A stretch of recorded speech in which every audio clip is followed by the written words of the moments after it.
Sa videong ito ay pag-uusapan natin ang pinakabagong kaganapan at espesyal na ulat tungkol sa digmaan sa Israel.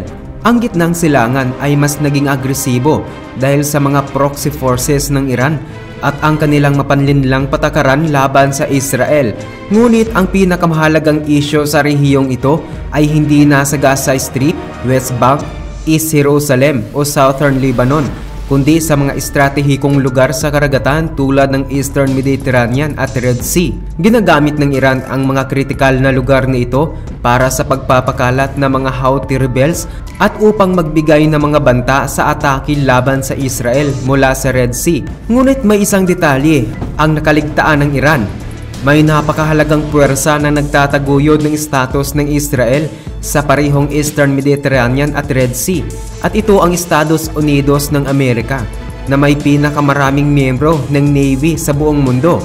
Nag-deploy ang US ng kanilang naval forces sa mga mahalagang lugar na ito upang siguraduhing ligtas ang Israel at pigilan ang mga proxy forces ng Iran mula sa pagsasagawa ng missile at drone attacks laban sa Israel sa pamamagitan ng Eastern Mediterranean at Red Sea.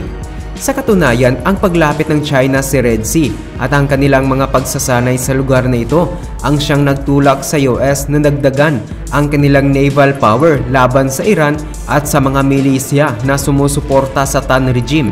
Kung titingnan natin sa ibabaw ang lawak ng naval power ng US sa Eastern Mediterranean at Red Sea, ay makikita natin na wala ng pag-asa ang Iran sa mga rehiyong ito.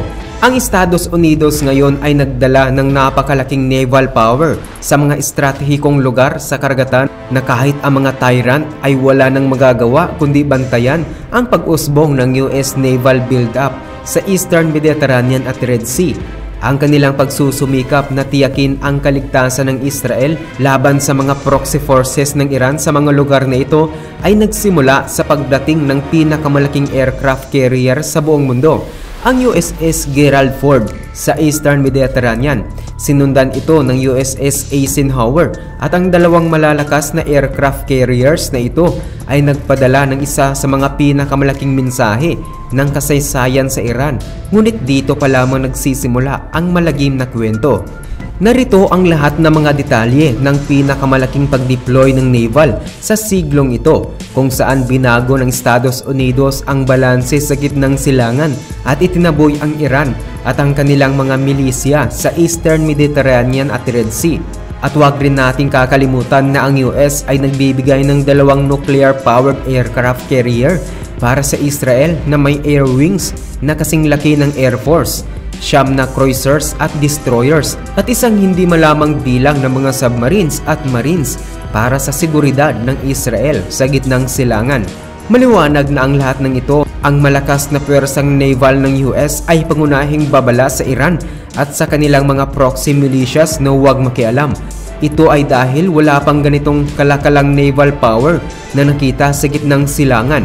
Hinggil sa kung paano nagawa ng US ang ganitong malaking naval network sa rehiyong ito, dapat nating pag-uusapan kung paano narating ang USS Dwight D. Eisenhower sa USS Gerald Ford, kasunod ng isa sa mga nuclear-powered aircraft carriers sa kalagitnaan ng Mediterranean. Nagdaan ang Ike sa USS Mount Whitney, isang command at control ship na inilaya mula sa NATO duties upang i-coordinate ang malaking international armada sa Eastern Mediterranean. Kasama sa US Navy forces na ito ang French Tonner Amphibious Ready Group, NATO's Permanent Maritime Group 2, US Coastal Response Group at iba pang warships at submarines mula sa 13 iba't ibang bansa na nag-ooperate laban sa Iran at sa kanilang proxy forces tulad ng Houthi rebels. Ngunit sa lahat ng ito, mas kilala at mas prominenteng bahagi ng Ike Navy Force na itinuturi ng Iran at Houthi na kinatatakutan. Bakit nga ba kinatatakutan ng Iran ang Ike Group at gusto nilang pigilin ang malakas na US Navy sa gitnang silangan? Pagkatapos dumaan sa Suez Canal at pumasok sa Red Sea, makakatagpo ang Ike ng dalawang malalaking US amphibious ships at USS Bataan at USS Carter Hall, kasama ang bahagi ng 26 na Marine Expeditionary Unit. Narito na rin ang dalawang US destroyers at 3 Israeli corvettes. Mas lalong nakakapanibago dahil nasa range ng Hoyle missiles at drones ang Ike na inilunsad sa southern Israel. Agad na ginamit ng Iran ang sitwasyong ito at pinaatake ang Houthi rebels laban sa US Navy forces. Inilinaw ni Abdel Malik al-Houthi na sumali siya sa digmaan nang ang mga Houthi ay maglunsad ng 4 o 5 cruise missiles at 19 na mga drone mula sa Red Sea patungong Israel. Pinaigting pa ng mga Houthi rebels ang panganib na ito na sinasabi ng aming mga mata ay bukas upang laging bantayan at hanapin ang anumang barko ng Israel sa Red Sea, lalo na ang BL Mandib at malapit sa karagatan ng Yemen, at naglunsad ng isa pang drone patungo sa US destroyer Thomas Hodner. Ngunit binaril ng US Navy ang drone at binago ang Houthi. Pagkatapos nito, ang Ike at ang kanyang grupo ay nakatawid na ngayon sa BL Mandib nang walang anumang problema. Sa madaling salita, nabigo ang Iran at hindi napigilan ang presensya ng US Navy sa Red Sea.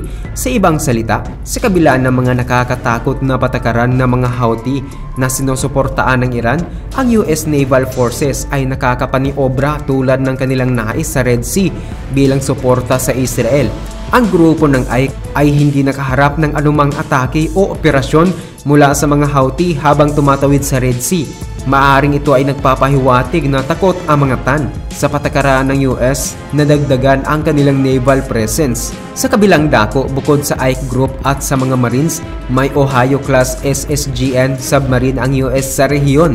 Ang submarine ng ito ng US ay nagdadala hindi lamang malaking arsenal ng Tomahawk cruise missiles, kundi pati na rin ng isang Special Operations Force ng Navy SEALs at isang mini submarine para ilabas sila kung kinakailangan. Ang ganitong underwater attack ay mahirap lamang. Ang submarine fleet ng Ike Naval Group ay pinaikli ang bakas ng US sa Red Sea. Marahil ang US aircraft carrier na kasama ang Ike Submarine Squadron ay naghihintay lamang kung sakaling magkaroon ng aberya sa isang covert operation o naghihintay na gawing ligtas ang lugar ng Bab el Mandeb para sa transit.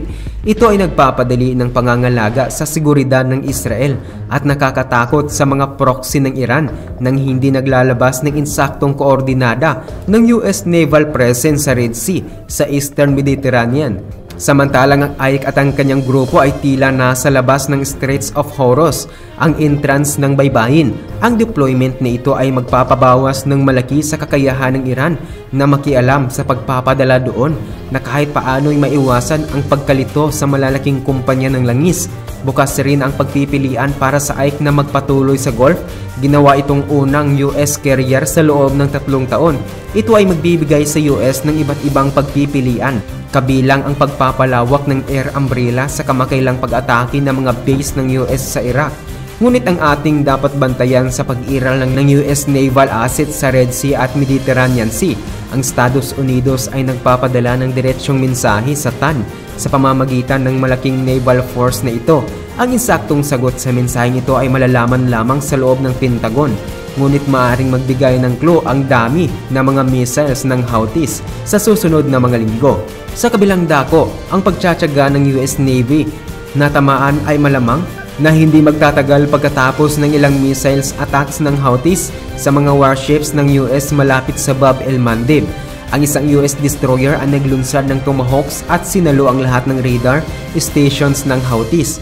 Natapos ang kanilang kakayahang magdulot ng gulo sa rehiyon, kaya tila hindi magpapahintulot ang Estados Unidos ng Iran o ng kanyang mga sea militias.